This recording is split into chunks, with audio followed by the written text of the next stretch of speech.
Channel को subscribe करें, साथ में बेल आइकन को दबाएं ताकि जब भी मेरी कोई वीडियो आए तो आपको सबसे पहले पता चल जाए।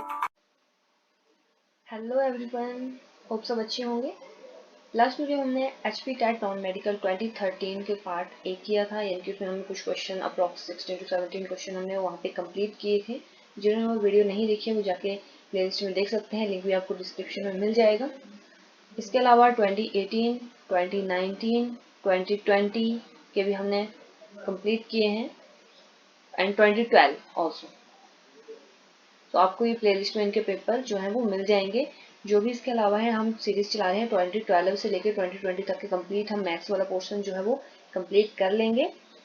और इसके अलावा HP टेट के नॉर्मल जो आपके टॉपिक्स हैं उसके ऊपर भी एक प्लेलिस्ट चली हुई है, उसमें नंबर सिस्टम से रिलेटेड क्वेश्चंस डाले हैं काफ़ी। आप वीडियोस चेक कर लेंगे, वहाँ पे सर्ट्स एंड इंडिसेस की लास्ट वीडियोस डाली है हमने, 2 पार्ट हो चुके हैं उसके। उसके अलावा अगर आपको कोई क्वेरी होगी तो आप कमेंट करके पूछ सकते हैं या सोशल मीडिया हैंडल पे कनेक्ट कर सकते हैं। हर एक सोशल अभी सभी जो है वो स्मार्ट बन चुके हैं, तो आपको टेलीग्राम ग्रुप में आप अपनी क्वेरी अपने क्वेश्चन सेंड कर सकते हैं, जिसके जो बाकी होंगे उनको भी फायदा होगा और आपको भी क्वेश्चन करने के नए नए तरीके पता लग जाएंगे। सो आज की वीडियो हम स्टार्ट करेंगे, जहाँ पे हम बाकी क्वेश्चन जो हैं इसके 2013 के वो कंप्लीट कर लेंगे, यानी कि आज आपका 2013 जो है वो कंप्लीट हो जाएगा। सो फर्स्ट क्वेश्चन है हमारे पास, सर्च और इंडिसेस से ही हम ले रहे हैं यहाँ पे आपका द प्रोडक्ट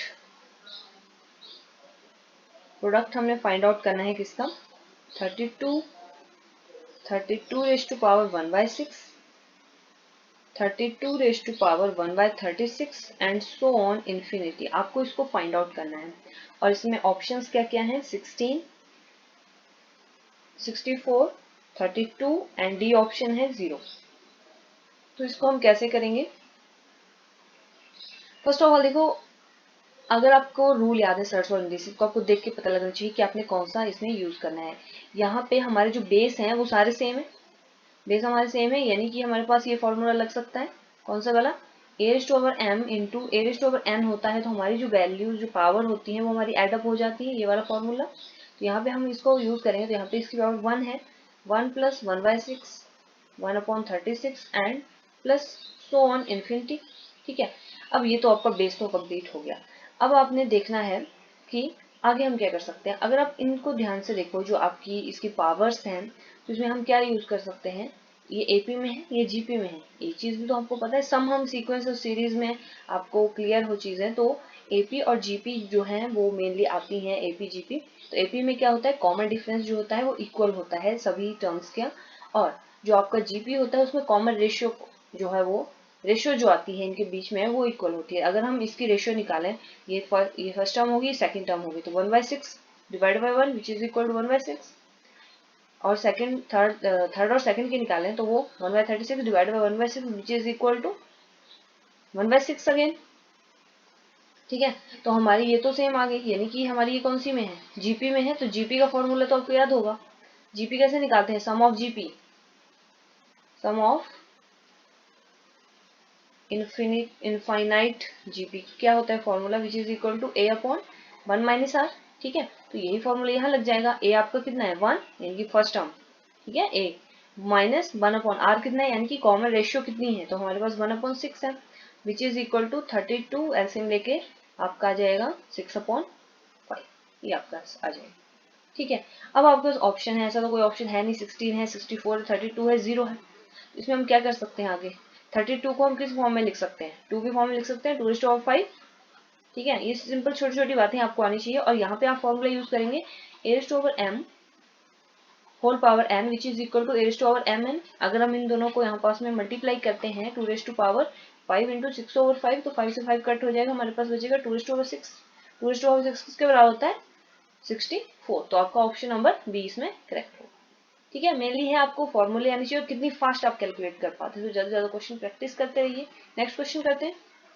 क्वेश्चन है, ये डायरेक्ट क्वेश्चन है, कुछ ऐसे भी आपको आते हैं। The point of intersection of the medians of triangle is called. अब एक ट्राइंगल है, ठीक है, उसके मीडियंस जो है, इंटरसेक्शन ऑफ मीडियंस, तो इसके मीडियंस एक का ये हो गया, दूसरे का ये हो गया, तीसरे का ये हो गया, इनकी इस पॉइंट को क्या बोलते हैं, इस पॉइंट को हम बोलते हैं सेंट्रॉइड। क्या बोलते हैं, सेंट्रॉइड। और इसके आगे एक क्वेश्चन और आया था कि ये जो सेंट्रॉइड होता है ये ट्राइंगल को कितने, जो आपका मीडियन होता है, सेंट्रॉइड जो होता है वो centroid divides each of the medians in the ratio 2:1। ठीक है, ये क्वेश्चन भी आपको डायरेक्ट आया था कि जो सेंट्रॉइड होता है ट्राइंगल का, वो उनके मीडियंस को किन पार्ट में या किस रेशियो में कट करता है, तो वो हो गया 2:1। तो एक ही क्वेश्चन से आपके 2 क्वेश्चन क्लियर हो गए। ठीक है, नेक्स्ट क्वेश्चन है the surface area of cuboid. ठीक है, सरफेस एरिया दिया हुआ है क्यूबाइड का, वो होता है 3328 मीटर स्क्वायर। ठीक है, its dimensions are in the ratio 4:3:2। ठीक है, और साथ में दिया है वॉल्यूम ऑफ क्यूबाइड आपने फाइंड आउट करनी है। तो मैं इसके सारे ऑप्शंस यहाँ लिख देती हूँ। वॉल्यूम आपने फाइंड आउट करनी है, तो उसके लिए आपको फॉर्मूला पता होने चाहिए, सरफेस एरिया पता होना चाहिए क्यूबाइड का। ये जितने भी फॉर्मूलाज हैं आपके, वो सारे आपको याद होने चाहिए, कई बार डायरेक्ट फॉर्मूला भी आता है। ठीक है, तो फर्स्ट ऑफ ऑल हम क्या क्या कर सकते हैं इसमें, सिंपल सी बात है, आपको रेशियोज जितनी बार आई हैं उसको मैंने उतनी बार ही आपको सॉल्व करने को कहा है कि जब भी हम रेशियो को, जो आपकी रेशियो होती है एकदम सिंपलेस्ट फॉर्म होती है, जरूरी नहीं है कि वही इसकी डायरेक्ट आंसर हो, तो उसके साथ किसी एक इंटीजर का मल्टीप्लीकेशन होता है, एक इक्वल इंटीजर का, जिसकी वजह से वो आया होता है। ठीक है, तो फर्स्ट ऑफ ऑल हम वो अज्यूम करते हैं हमारी साइड्स क्यूबाइड की। सो लेंथ लेंथ हम मान लेते हैं 4x, ब्रेड्थ हमारी हो गई 3x एंड हमारी हाइट हो गई 2x। ठीक है, अब आती है सरफेस एरिया की बात। तो सरफेस एरिया क्या होता है क्यूबाइड का, वो होता है 2 into length plus breadth into height plus height into length, यही होता है, विच इज इक्वल टू, हमारे पास दिया है इसका आंसर 3328। ठीक, अब यहाँ पे हम वैल्यूज ही पुट करेंगे जस्ट है। तो लेंथ इंटू ब्रेड्थ यानी 4 इंटू 3 12, एक्स का भी मल्टीप्लीकेशन साथ में रखना है। ठीक है, बी इंटू एच, तो 3 into 2 6 x square, height into length 4 into 2 8 x square which is equal to 3328। तो यहाँ पे हमारे पास आ गया 26 एक्स स्क्र। ठीक है, विच इज इक्वल टू 2 से हम यहाँ डिवाइड कर देते हैं, तो हमारे पास आ जाएगा 1664, और यहाँ से एक्स स्क्र की वैल्यू होगी 64 और एक्स की वैल्यू होगी हमारे पास 8। अब देखो 8 आ गई वैल्यू, अब यहाँ से हम लेंथ निकाल सकते हैं, 8 यहाँ फिलअप करेंगे तो हमारे पास कितनी आ गई लेंथ। या फिर अगर आप वैसे भी ना करना चाहें, यहाँ पे अलग अलग ना फिलअप करना चाहें, तो आप डायरेक्ट फॉर्मूला लगा लीजिए, आपको वॉल्यूम ही निकालनी है ना। तो वॉल्यूम का फॉर्मूला क्या होता है, length into breadth into height, which is equal to, length कितनी है हमारे पास 4x, ब्रेड्थ है 3x और ये है हमारे पास 2x, which is equal to 24x cube. ठीक है, तो 24 इंटू एक्स की वैल्यू कितनी है हमारे पास आई 8 cube, which is equal to 12288 metre cube. ठीक है, कैलकुलेशन तो आपको करनी पड़ेगी, अगर आपको वहां नहीं पुट करनी यहाँ कर दो, साथ में 8 कर लो, या फिर यहाँ करनी है तो यहाँ कर लीजिए। 32, इसकी वैल्यू आ गई 24, इसकी वैल्यू आ गई 16। ठीक है, तो ये डायरेक्ट मल्टीप्लाई कर लीजिए, वो आप पे डिपेंड करते हैं आपने क्वेश्चन सॉल्व कैसे करना है। क्लियर। नेक्स्ट क्वेश्चन है आपका इंक्रीजिंग वाला, ये आपने लास्ट पेपर था 2012 का, उसमें भी ये क्वेश्चन आया था, उसमें शायद रेक्टेंगल या स्क्वायर से रिलेटेड था, उसमें भी डबल हुई थी साइड्स, तो हमारे से नया एरिया जो है उसके बारे में पूछा था कि कैसे आएगा। तो इस टाइप के क्वेश्चन भी आपने ध्यान से देखने हैं। देखो यहाँ पे आपका जो ट्राइंगल है उसका एरिया जो दिया है उन्होंने, पहले एवरी साइड जो है वो डबल होगी, साइड डबल हुई, तो हमारा नया एरिया कितना होगा। ठीक है, अब एरिया तो आपने निकाल लिया कितना इंक्रीज हुआ उस एरिया में, साथ में आपको उसकी परसेंटेज भी निकालनी पड़ेगी। क्वेश्चन थोड़ा लेंदी हो सकता है, प्रैक्टिस करेंगे तो ज्यादा इजीली हो जाएगा। क्या क्वेश्चन है, if every side of triangle is doubled, तो फर्स्ट ऑफ ऑल पहले वाली साइड पर हम एरिया लिख लेते हैं। ठीक है, एरिया ऑफ ट्राइंगल वो होता है half into base into height. ठीक है, अब बोला है कि इनकी जो साइड्स हैं वो डबल हो गई। ठीक है, तो हमारे पास नौ डबल वाला डबल्ड। ठीक है, तो हमारे पास न्यू एरिया कितना बन गया, half into 2b into 2h, यही हुआ। अगर आपकी जो ट्राइंगल है उसकी साइड डबल हो रही है तो उसकी हाइट भी डबल होगी। क्लियर, ये आपका न्यू एरिया बन गया डबल्ड वाला। क्लियर, अब हमारे पास क्या, कैसे निकालेंगे हम, हमारे पास ये बन गया सॉल्व करके 2bh। ठीक है, अब देखो पहले वाला एरिया ये था, ये आ गया, यानी 4 गुना बढ़ गया। अगर आपके टाइम्स पूछा जाता कितना गुना बढ़ा पहले से, तो हमारे पास हम लिख देते 4 टाइम्स जो है वो इंक्रीज हुआ। अब हमने यहाँ तक पहुंच गए, अब हमें निकालना है इंक्रीज इन एरिया, कितना इंक्रीज आया है एरिया में, तो हम कैसे निकालेंगे, जो न्यू आया उसमें से हम पुराने वाले माइनस कर देंगे हाफ BH, वो हमारे पास कितना आ जाएगा 3/2 BH। यप, अब यहाँ पे पहुंच गए। अब हमें जो ऑप्शंस है वो भी देखने पड़ेंगे, वहां पे हमें परसेंटेज निकालनी है। तो इंक्रीज परसेंट निकाल लेते हैं। Increase percent which is equal to increase in area, जितना इंक्रीज हुआ एरिया में divided by original area multiply by 100। तो इंक्रीज कितना हुआ 3/2 BH डिवाइडेड बाय ओरिजिनल कितना था हाफ BH इंटू 100। ठीक है, BH से BH आपका कट हो गया, 2 से 2 आपका कट हो गया, 3 into 100 which is equal to 300%। तो आपका ऑप्शन नंबर ए करेक्ट होगा। क्लियर? क्वेश्चन को ध्यान से पढ़ना है, ध्यान से क्वेश्चन सॉल्व करने हैं। तो नेक्स्ट क्वेश्चन है if 4 + 305 upon 4 - 305 is equal to this then A comma B आपको फाइंड आउट करना है। ठीक है, दोनों टर्म्स इक्वल है, कुछ ना कुछ इनका लिंक होगा।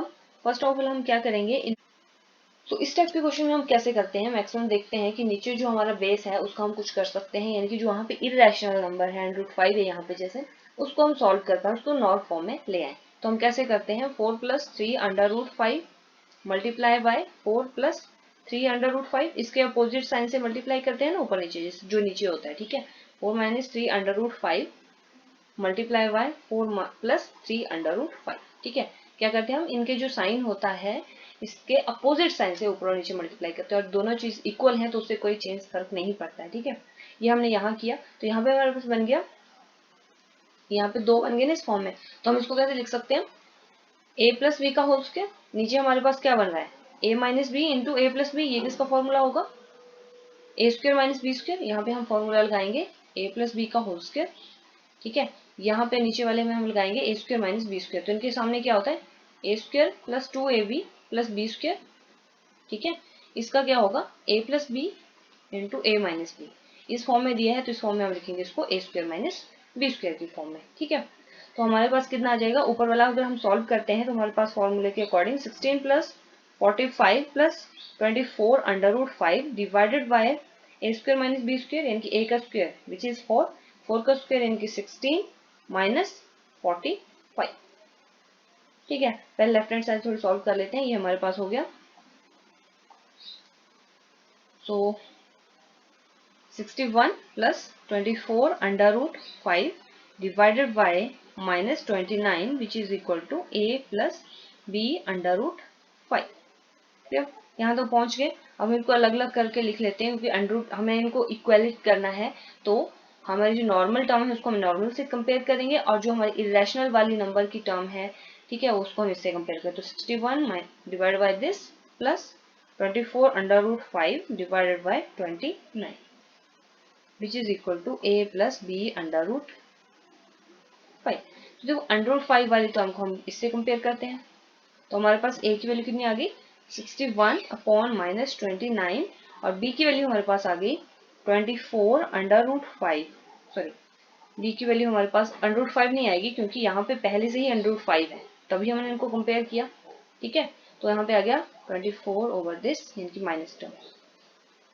तो हमारे पास a और b की वैल्यू ये आ गई। तो आपका ऑप्शन नंबर डी करेक्ट होगा। अगर ऑप्शन जो मैंने लिखे थे उनमें से आपका ऑप्शन नंबर डी करेक्ट होगा। नेक्स्ट क्वेश्चन है, two numbers are in ratio 3/5. If 9 is subtracted from each, then they are in the ratio 12/23. The first number is, so दो नंबर्स हैं, पहले तो हम उनको अज्यूम कर लेते हैं, पहली स्टेटमेंट के ऊपर चलते हैं। ठीक है, तो फर्स्ट नंबर इज f1 लिख रही हूँ मैं। ठीक है, तो हमारे पास आ गया 3x, और दूसरा नंबर हम लिख लेते हैं f2 which is equal to 5x। ठीक है, नंबर हमने अज्यूम कर लिए। अब है if 9 is subtracted from each, अगर हम दोनों में से 9 सब्ट्रैक्ट कर दें, यानी कि 3x - 9 कर दें और 5x - 9 कर दें, तो उनकी रेशियो बन जा रही है 12/23 की। ये तो हो गया सारा क्वेश्चन के अकॉर्डिंग। ठीक है, जब क्वेश्चन के अकॉर्डिंग हो ही गया तो इसको सॉल्व कर लीजिए क्रॉस मल्टीप्लाई करके। ठीक है, तो आप इसको क्रॉस मल्टीप्लाई कर सकते हैं, 23 से आप इसको दोनों को मल्टीप्लाई करना है लेकिन। ठीक है, तो हमारे पास आ जाएगा 69x - 207 which is equal to 60x - 108। And जब इसको आप सॉल्व करोगे आपको इसके बन जाएगा 9x which is equal to 99, and आपकी x की वैल्यू आ जाएगी 11। ठीक है, अभी हमारे पास x की वैल्यू आई है ओनली। तो हमारा फर्स्ट नंबर क्या था 3x। ठीक है, तो x की वैल्यू यहाँ पुट कर देंगे हम, तो हमारे पास कितना आ जाएगा first number f1 is equal to 3x which is equal to 3 into 11, तो हमारे पास आंसर आ गया 33। तो ऑप्शन नंबर आपका बी करेक्ट होगा। कितने इजी है क्वेश्चन, पहले जितने क्वेश्चन बड़ा होगा देखने में लेंदी होगा, पूरा क्वेश्चन पढ़ना है, समझना है, फिर जाके आपने उसको अटेम्प्ट करना है, ठीक है। सो नेक्स्ट क्वेश्चन है, एवरेज वेट दिया हुआ है 35 स्टूडेंट्स का। Average weight of 35 student is 35 kg and with teacher the weight increases to 36 kg। तो आपने फाइंड आउट करना है द वेट ऑफ टीचर, ठीक है। तो सबसे पहले हमें एवरेज पता होनी चाहिए कि एवरेज फाइंड आउट कैसे करते हैं। तो x bar which is equal to summation of x i divided by x, कुछ ऐसे, ठीक है। तो हमारे पास एक्स बार यानी कि एवरेज को ऐसे नोट करें तो वो हमारे पास दिया हो 35 kg, एक्स की वैल्यू हमें पता है टोटल है 35 स्टूडेंट्स, ये होता है ना टोटल जो टर्म्स होती है उनका सम divided by total number of terms, ठीक है। तो हमारे पास जो दी हुई चीज है वो फिलअप करो और दूसरी चीज निकाल लो, ठीक है। तो summation of x i is equal to, हमारे पास ये 35 दे रखा हुआ है और x की वैल्यू भी हमारे पास 35 है which is equal to 35 square, भी सॉल्व मत करो, 35 स्क्वायर करना है तो कर लो, ठीक है। अब फिलहाल मैं इतना रह रही हूँ। तो हमारे पास जो समेशन आ रहा है इन सभी जो स्टूडेंट्स हैं उन सबके वेट अगर हमें नॉर्मली जस्ट प्लस करने हो तो हमारे पास आ रहे हैं 35 स्क्वायर में, ठीक है। अब हम मान लेते हैं weight of teacher, weight of teacher हम मान लेते हैं x kg, इतना उसका वेट है। तो जब टीचर का भी इंक्लूड कर दिया इनमें तो हमारा एवरेज जो है वो बढ़कर हो गया 36 kg, यही हो गया। यानी कि जो हमारा था एक्स आई यानी कि जो समेशन टोटल था उसमें जब टीचर का भी वेट ऐड किया और डिवाइड कितना हो जाएगा 35 स्टूडेंट से डिवाइडेड बाय प्लस टीचर का भी होगा 36 विच इज इक्वल टू 36, ये हमारा क्वेश्चन बन गया फिर, ठीक है। सभी बच्चों का सम जितना हमने निकाला ये प्लस जो टीचर की हमने वेट ऐड किया प्लस डिवाइडेड बाय 36 जितने टोटल नंबर हम ले रहे हैं विच इज इक्वल टू 36। तो इनमें से हमारे पास इसकी वैल्यू है 35 square plus x is equal to 36 square. तो हमारे पास फॉर्मूला क्या बन गया, x is equal to 36 square minus 35 square which is equal to A square minus B square बन गया, ठीक है। फिर इजी हो गया हमें सॉल्व करना। अगर आप वो फॉर्मूला लगा के करोगे तो और भी इजी है, और अगर डायरेक्ट इनको करना है तो भी आपकी मर्जी है, ठीक है। तो हमारे पास आ जाएगा कितना आंसर 71, ठीक है। एक्स की वैल्यू यानी कि टीचर का बेटा हमारे पास आ गया 71 kg। तो ये आपका ऑप्शन में अवेलेबल है, होप आपको क्वेश्चन समझ आ गया होगा। सो इस टाइप के क्वेश्चन आते हैं जैसे वैल्यू होगा आपके पास इस टाइप में दे दिया है तो इसके आपने वैल्यू फाइंड आउट करनी है। देखो क्वेश्चन को देख के ये मैं सोच रहा हूँ इसको सॉल्व कैसे करूँगा, थोड़ा सा आइडिया जरूर लगाना है कि अगर आपको ये टर्म दी हुई है इनके बीच में कुछ ना कुछ कनेक्शन जरूर होता है, ठीक है। अगर हम इनको सॉल्व करें जस्ट नॉर्मली ही तो आपके पास यहाँ एलसीएम लें तो यहाँ पे 3 - 1 विच इज इक्वल टू 2/3, अगर इसका लें 4 - 1 विच इज इक्वल टू 3/4, इसी टाइप से एंड तक अगर हम लें तो n - 1 डिवाइडेड बाय n - 1, यहाँ पे 1 n - 1 डिवाइडेड बाय n, कुछ इस फॉर्म में आ गया, ठीक है। तो यानी कि 1/2 2/3 आपको अभी लग गया होगा पता, कुछ कोई आइडिया लगा हो किसी को, यहाँ तक हम पहुंच गए। अगर आप यहाँ पे ध्यान से देखें तो 2 से 2 कट हो रहा है, 3 से 3 कट हो रहा है, 4 से यहाँ पे कोई 4 आएगा, अगली टर्म आएगी 4 से वो कट हो जाएगी, n - 1 से ये आपका कट हो रहा है, हमारे पास बचा क्या, अब n-2 है। अब आप सोचोगे ये किससे कट होगा, यहाँ पे कोई टर्म होगी n - 2 करके, ठीक है। यहाँ पे टर्म होगी, ऊपर आपके पास n - 3 होगा, वो उससे कट हो गया होगा, तो हमारे पास जस्ट बचेगा n जो है वो किसी से कट नहीं होगा, तो हमारे पास सिंपल आंसर आ जाएगा 1/n। तो ऑप्शन नंबर ए करेक्ट। कितना इजी था ये क्वेश्चन। तो ऐसे क्वेश्चन को थोड़ा सा जो भी आपके जैसे ये दिए होते हैं ब्रैकेट्स में इनके बीच में कुछ ना कुछ लिंक होता है, वो आपको ढूंढना होता है इन क्वेश्चंस में। जो नेक्स्ट क्वेश्चन है उसमें क्या है कि एबीसी जो है वो 3 नेचुरल नंबर्स हैं, ठीक है। ABCs are 3 natural numbers and C is a factor of AB and C is coprime to A. तो फर्स्ट ऑफ ऑल जो टर्म्स होती हैं, नेचुरल नंबर होते हैं, होल नंबर्स होते हैं, जितने भी नंबर्स हैं मैं आपको बार बार बोलती हूँ, उनके बारे में आपको बेसिक टर्म्स के बारे में पता तो होना चाहिए कि आखिर ये टर्म्स हैं क्या। अगर आपको यही नहीं पता को प्राइम क्या है तो आप क्या ही क्वेश्चन करोगे, है ना। तो इन टर्म्स का पता होना जरूरी है, जो भी आपके सिलेबस में है उनके बारे में तो कम से कम पता होना चाहिए, ठीक है। तो अगर हम इस क्वेश्चन को एक एग्जांपल के साथ करें, अगर मैं मान लूं a जो है वो 3 है, b 8 है और c जो है वो 4 है। अब हमारी कंडीशन भी सेटिस्फाई होनी चाहिए, C is a factor of A B का अगर हम मल्टीप्लीकेशन करें तो हमारे पास आ रहा है A into B which is equal 24, ठीक है, और सी इसका फैक्टर है ना, 4 से आप इसको डिवाइड कर सकते हैं 24 को, और साथ में दूसरी कंडीशन है सी is a coprime to A, तो सी ए को कोप्राइम है, ऑब्वियस है क्योंकि 3 और 4 के बीच में एक के अलावा कोई भी कॉमन फैक्टर नहीं है, दैट मीन्स ए और सी जो है वो आपस में कोप्राइम है, कंडीशन पूरी फुलफिल हो गई।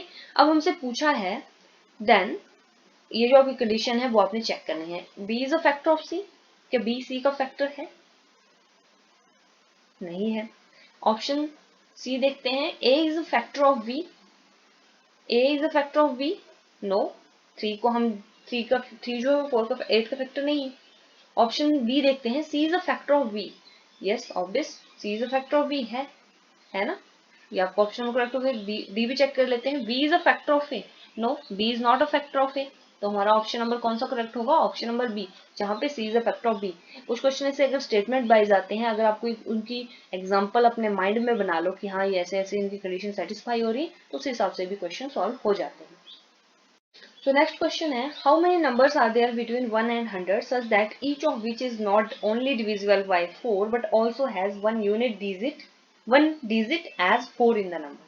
तो हमारे पास सिंपल क्वेश्चन क्या है कि आपने नंबर फाइंड आउट करने हैं 1 से लेके 100 के बीच में जो 4 से डिविजिबल होते हो, बट कंडीशन ये भी है कि साथ में उनमें 4 भी आता हो, ठीक है, ओनली आपका ये नहीं देखना है कि 4 से डिविजिबल हो साथ में, but also has one digit as 4, ठीक है। तो पहले तो हम वो नंबर लिख लेते हैं जो 4 से डिवाइड होते हैं, ठीक है, तो कौन कौन से होते हैं 4 से लेकर, अगर आप सारा टेबल लिखें तो कौन कौन से हैं, 4, 8, 12, 16, 20, 24, 28, 32, 36, 40, 44, 48, 52, 56, 60, 64, 68, 72, 76, 80, 84, 88, 92, 96, ये हो गया आपका, ठीक है। अब आपने नंबर कौन से फाइंड आउट करना है जो 4 से डिविजिबल, ये तो सारे 4 से डिविजिबल है। अब आप साथ में ये भी देखना है कि उनमें एक डिजिट जो होगा वो 4 होना चाहिए। तो ऐसे कौन कौन से नंबर हैं, एक तो 4 खुद है, 1, 2, 3, 4, 5, 6, 7, ठीक है, तो यानी कि हमारे पास टोटल 7 नंबर्स होते हैं जो 4 से डिविजिबल भी होते हैं और उनमें एक डिजिट जो है वो 4 भी होता है, ठीक है। क्लियर हो गया क्वेश्चन। तो इस टाइप के क्वेश्चन जो होते हैं वो थोड़े ध्यान देने वाले हैं, जैसे in how many ways can 5 different beads be arrange to form a necklace.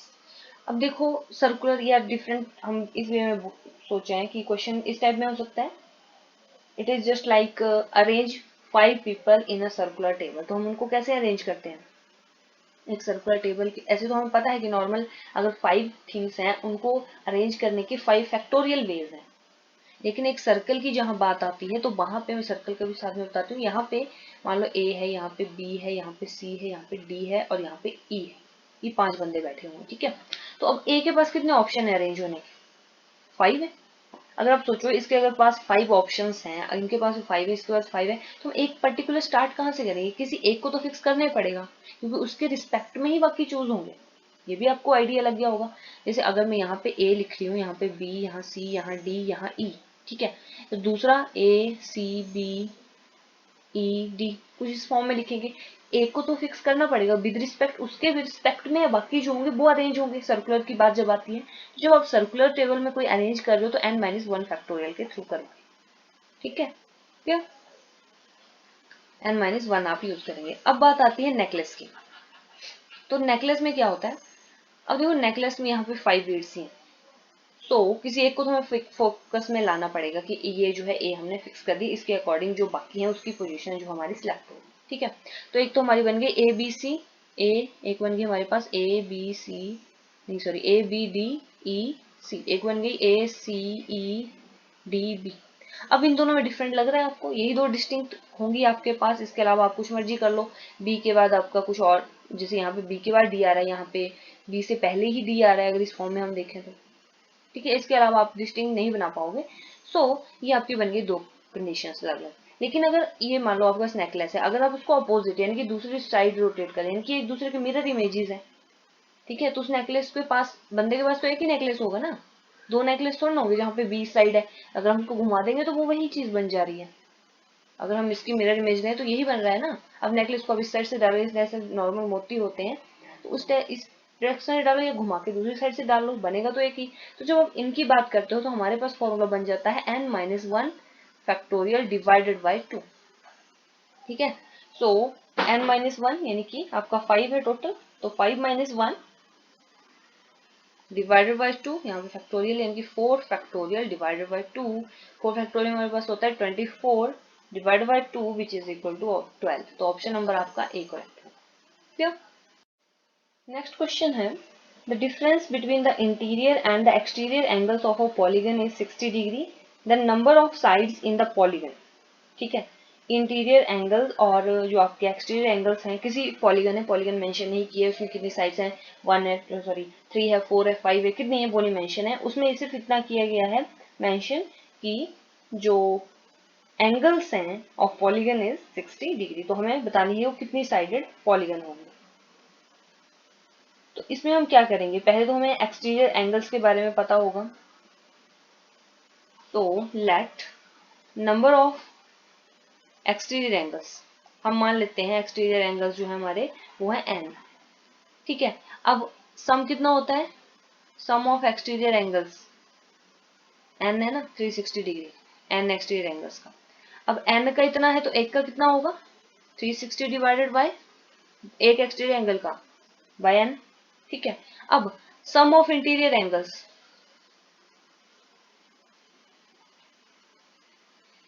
वो होता है हमारे पास n-2 इंटू 180। देखो फॉर्मूले भी याद होनी चाहिए। नॉर्मल हमने साइड मानी एक्सटीरियर एंगल्स की n। ठीक है, टोटल सम होता है 360 डिग्री, एक का कितना होगा डिवाइड बाय 1। ठीक है, सॉरी n, जितने नंबर हैं आपके पास, जितने एंगल्स हैं, तो ना सम ऑफ इंटीरियर एंगल्स वो होता है n-1 इंटू 180 डिग्री। ठीक है, ये तो हमारी जस्ट अजम्पशन हो गई, और साथ में हम ईच इंटीरियर एंगल का भी निकाल लेते हैं। ईच इंटीरियर एंगल, ये तो सभी की बात होगी ना n की। अब ईच का कितना आएगा, n-2 into 180 degree divided by n। ठीक है, ये हो गए दोनों एंगल्स आ गए। नाउ अकॉर्डिंग टू क्वेश्चन, उनके बीच में डिफरेंस हमारे पास दिया हुआ है, तो डिफरेंस दिया हुआ है according to question n-1 divided by n multiply by 180 degree minus 360 degree divided by n, इन दोनों के बीच डिफरेंस हमारे पास दिया 60 डिग्री। लो, आपकी स्टेटमेंट बन गया, आपका क्वेश्चन बन गया। अब आप यहाँ से n निकाल सकते हो, जितनी n की वैल्यू आएगी वहां पे वो हमारा पता लग गया कितने की हमारी पॉलीगन दी हुई है। तो हमारे पास कितना आ जाएगा, 180 degree n minus 360 degree minus 360 degree which is equal to 60 degree into n। तो हमारे पास ये और ये कितना बन गया, 1, ये इसमें से माइनस कर दो जल्दी से, n वाले इकट्ठी टर्म कर लो, 120 degree n is equal to 720 degree n। तो n की वैल्यू हमारे पास आ गई 720 divided by 120 which is equal to 6, यानी कि हमारे पास n की वैल्यू कितनी हो गई 6।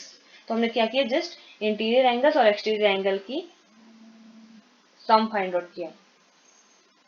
ठीक है, तो हमारे पास ये आंसर आ गया n इज इक्वल टू 6। तो मैक्सिमम क्वेश्चन हमने कंप्लीट कर लिए हैं। तो आपका 2013 का भी पेपर कंप्लीट हो चुका है। अगर आपको वीडियो पसंद आई है तो लाइक जरूर करें, शेयर कर लें अपने दोस्तों के साथ जिनको जरूरत है, जो एचपी टेट की तैयारी कर रहे हैं। इसके अलावा भी काफी कॉम्पिटेटिव एग्जाम्स में इनसे रिलेटेड क्वेश्चन पूछे जाते हैं, आप भी जानते हैं। तो ज्यादा से ज्यादा क्वेश्चन प्रैक्टिस कीजिए। वीडियो पसंद आई तो लाइक जरूर कीजिए, शेयर कीजिए और चैनल को सब्सक्राइब कीजिए, ताकि आपको ज्यादा सारी नोटिफिकेशन जो है वो मिलती रहें। एंड ऑल्सो आप सोशल मीडिया हैंडल पे कनेक्ट कर सकते हैं, जहाँ पे आपको अगर कोई डाउट है, कोई क्वेश्चन है या एक से ज्यादा क्वेश्चन है, आप और लोगों के साथ भी शेयर कर सकते हैं। फेसबुक ग्रुप आप ज्वाइन कर सकते हैं, इंस्टाग्राम लिंक है, टेलीग्राम ग्रुप है, हर एक चीज आपको अवेलेबल है। जहाँ पे भी आपको स्टेबल लगता है वहाँ पे आप औरों से भी शेयर करके अलग अलग मेथड से क्वेश्चन सीख सकते हैं। Thank you.